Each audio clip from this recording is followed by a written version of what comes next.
What is up, Blue Demon fans, and welcome back to another episode of the Blue Demon Banter Podcast brought to you by WeAreDePaul. And we got a great episode in store today, and we're joined by a fantastic guest, the one and only Paul Fritschner himself. Paul, how are we doing today? I'm doing great. Thanks for having me on, and excited to talk some hoops here. Yeah, excited to have you on. We'll both get into the tough losses, DePaul and Xavier here on Wednesday night. Both tough losses, and we'll preview the game. We'll talk about both of their seasons, and we'll just get right into it here.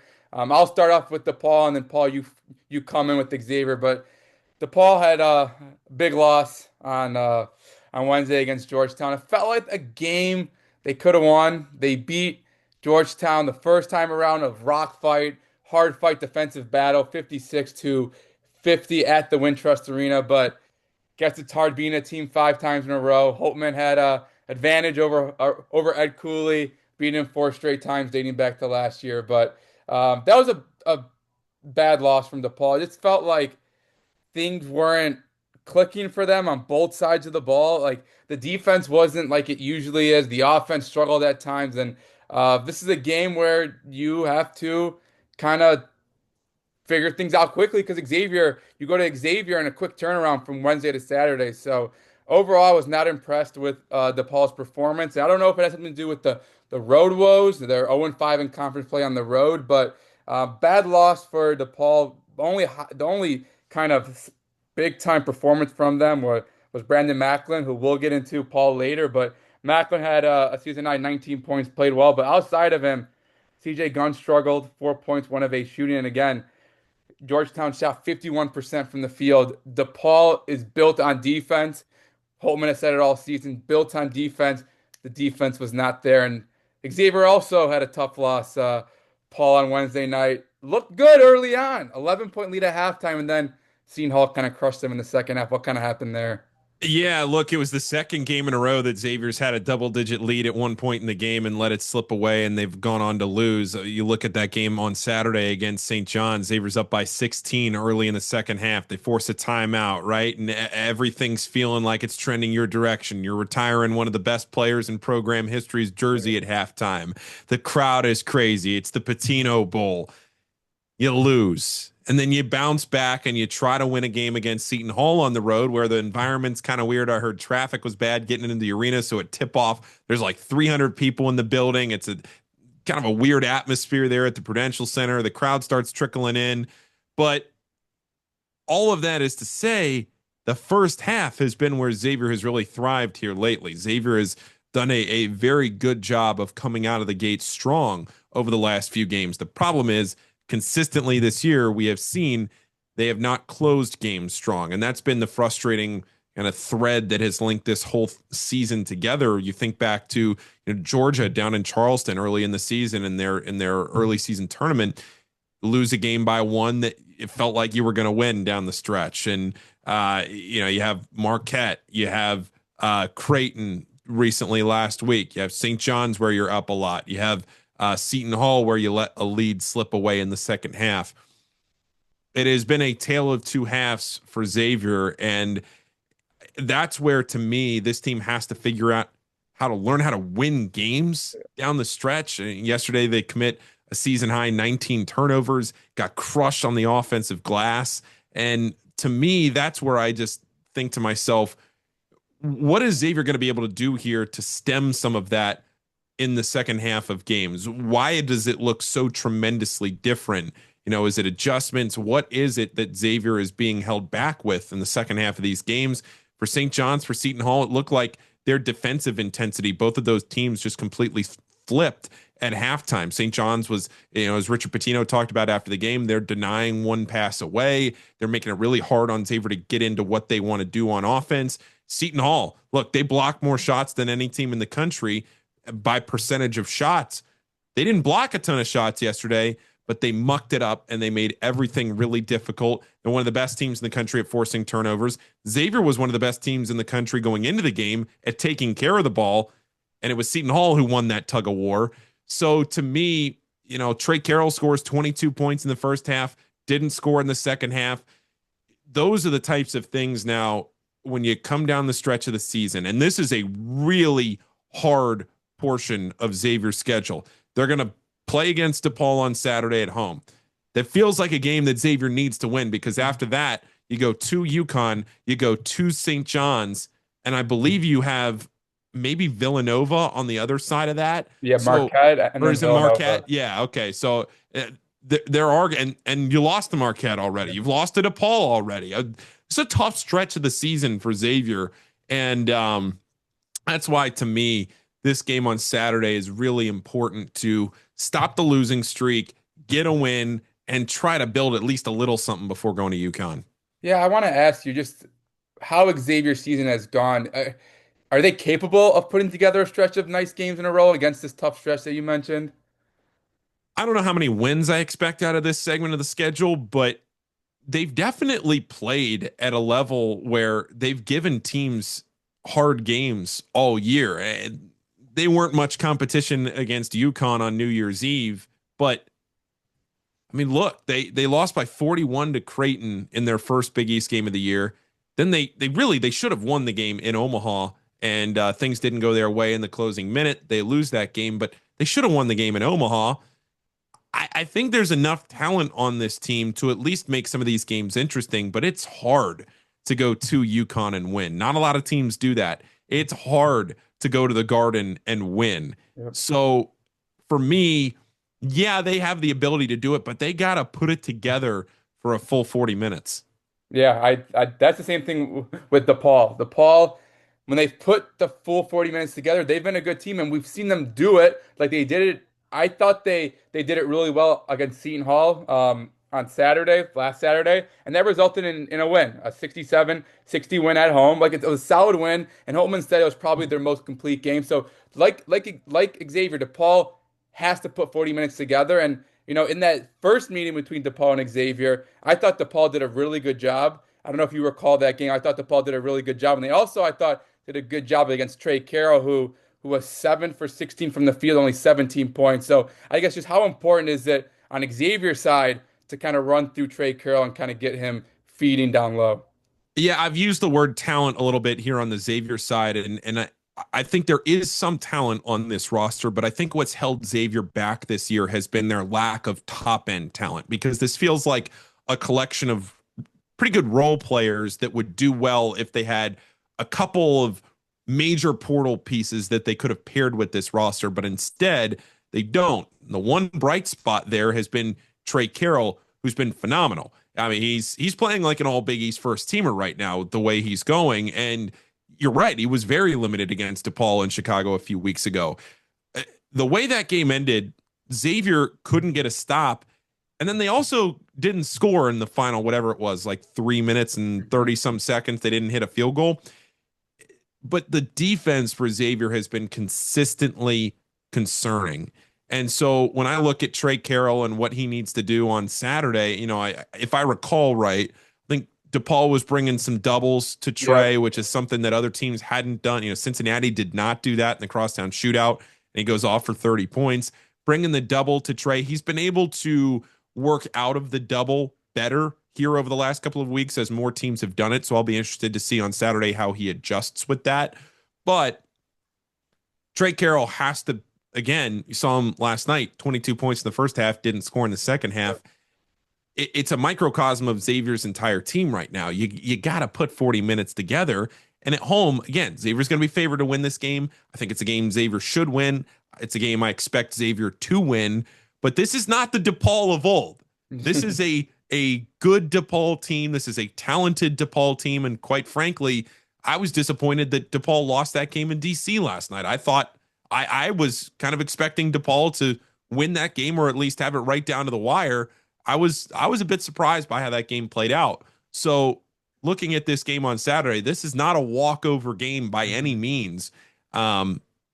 So they're going to need a player like Tre Carroll to really step up and play for a full 40 minutes. Yeah, back in that first meeting, DePaul had 86 points. That was their best offensive game in conference play. Their 86 points were the most in the conference in a conference game this year. So they were cooking on offense. And I remember in that game with Tre Carroll, they they were content with him shooting, and it resulted in Carroll shooting 1 for 8 from three. They let him shoot when he drove. They brought the double, and I think that's going to be key again. I think that's going to be honestly kind of the key for both sides.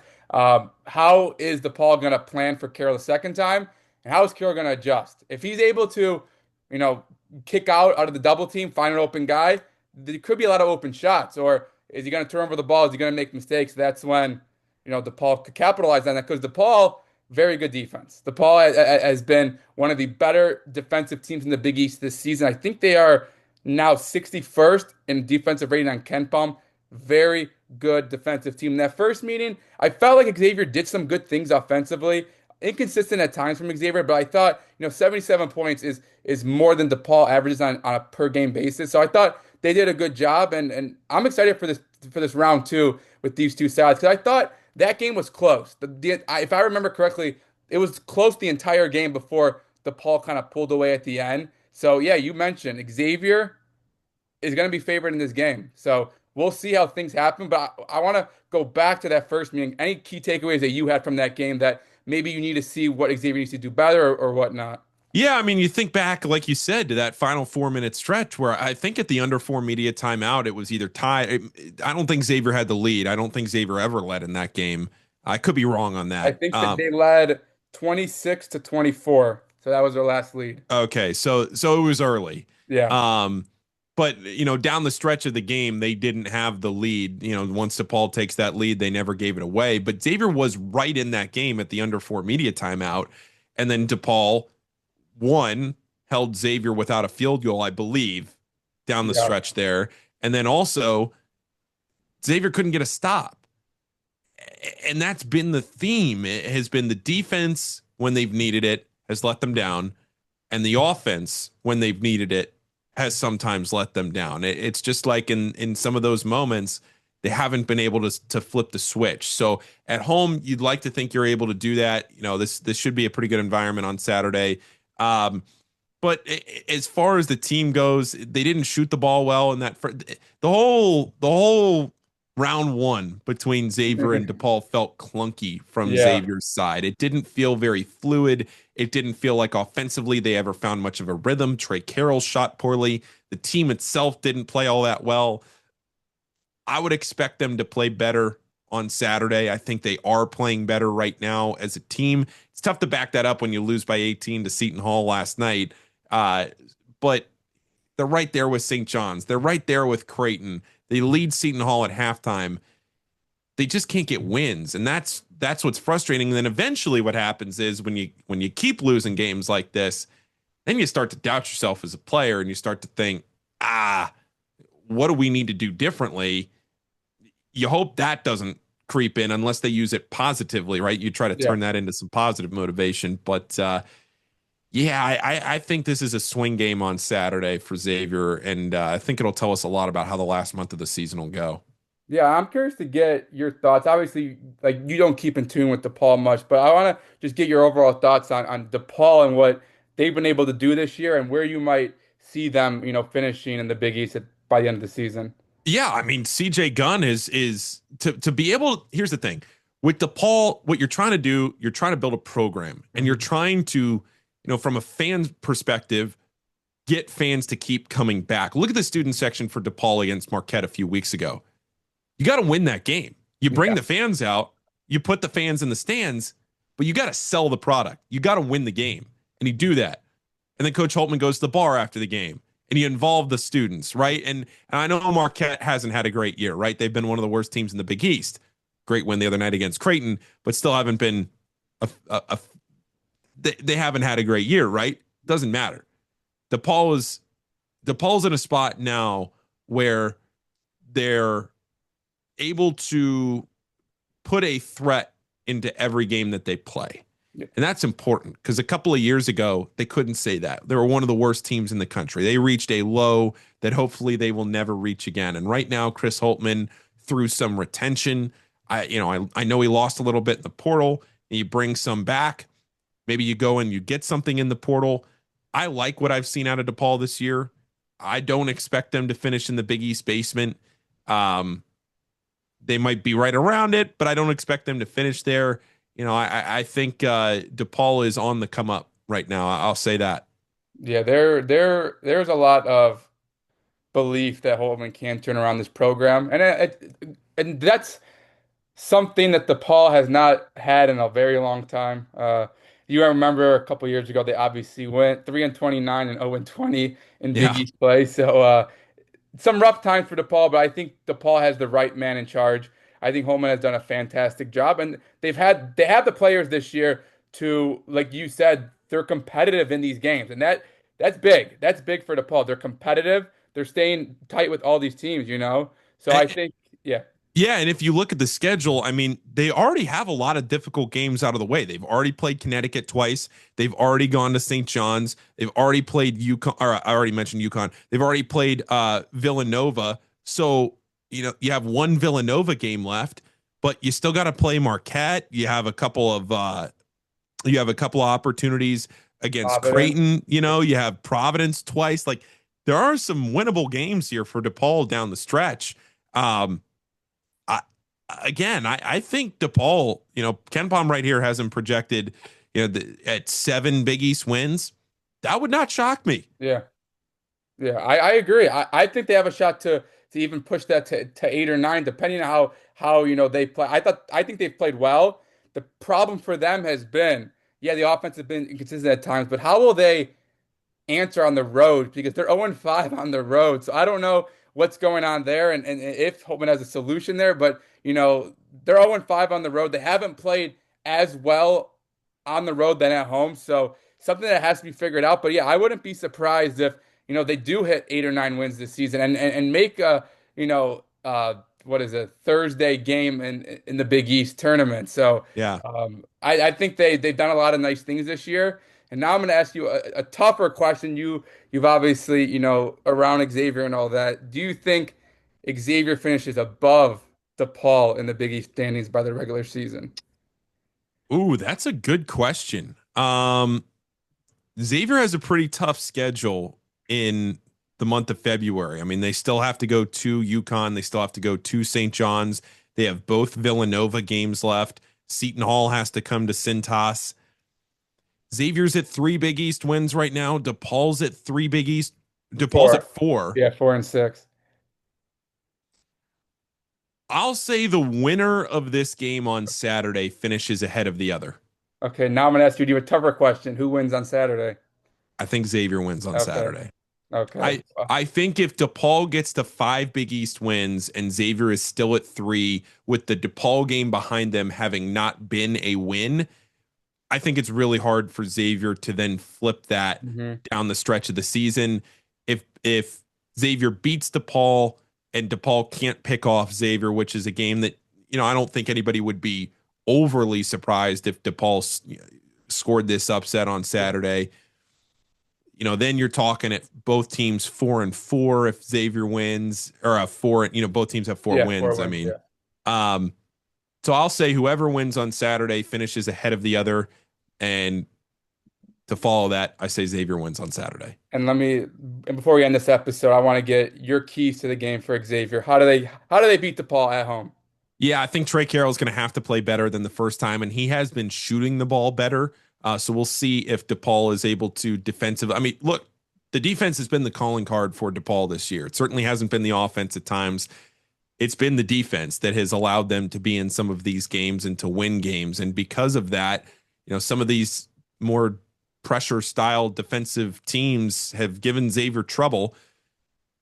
I think if Tre Carroll plays at a level that he's been playing over the last couple of weeks, I think if Malik Messina Moore, who has really seen a resurgence lately, he didn't play that well the other night. Philip Orvichnin didn't play that well against Seton Hall. Get back on track, right? Put a full, I'm going to say it for 100th time, put a full 40 minutes together. Xavier has enough on this team to beat DePaul at home. There's no question about that. The question is, can they do it for an entire game instead of giving it away in the second half when DePaul goes back and adjusts?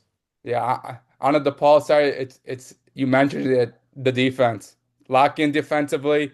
You hold Xavier to 65, 67, 68 points. I Yeah. think DePaul will do enough offensively to get them by, and I think that's going to be the key for them. Holtman the whole team has kind of been defense, defense, defense.